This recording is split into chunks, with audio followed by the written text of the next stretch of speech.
Meus amores, tudo bem com vocês? Espero que sim, comigo tá tudo bem, graças a Deus. Iniciando mais um vídeo pro canal, e esse vídeo é muito legal porque eu vou comemorar o aniversário da minha irmã e da minha sobrinha, das minhas duas irmãs da minha sobrinha, que faz aniversário na mesma semana, praticamente, dias seguido do outro. Uma faz dia 2, né? Uma faz dia 5 e dia 7. Então a gente vai comemorar hoje com a família, a gente vai resolver comemorar. No caso, elas resolveram comemorar em uma pizzaria. Aí combinamos e estamos indo.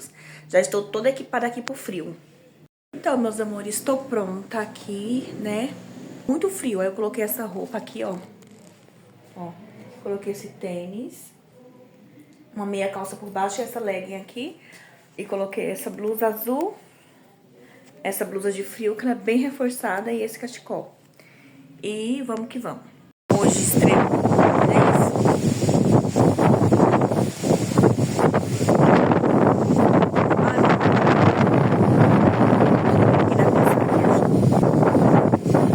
As meninas vão se andar atravessando.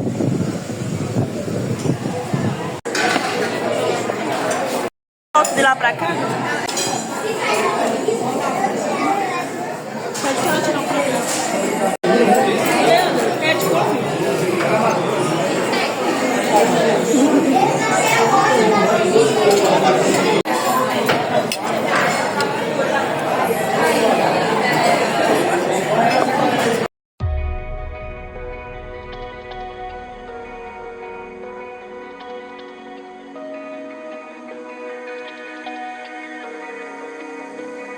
We're running out of options.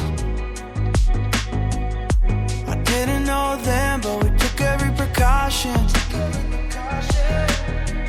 Now you're holding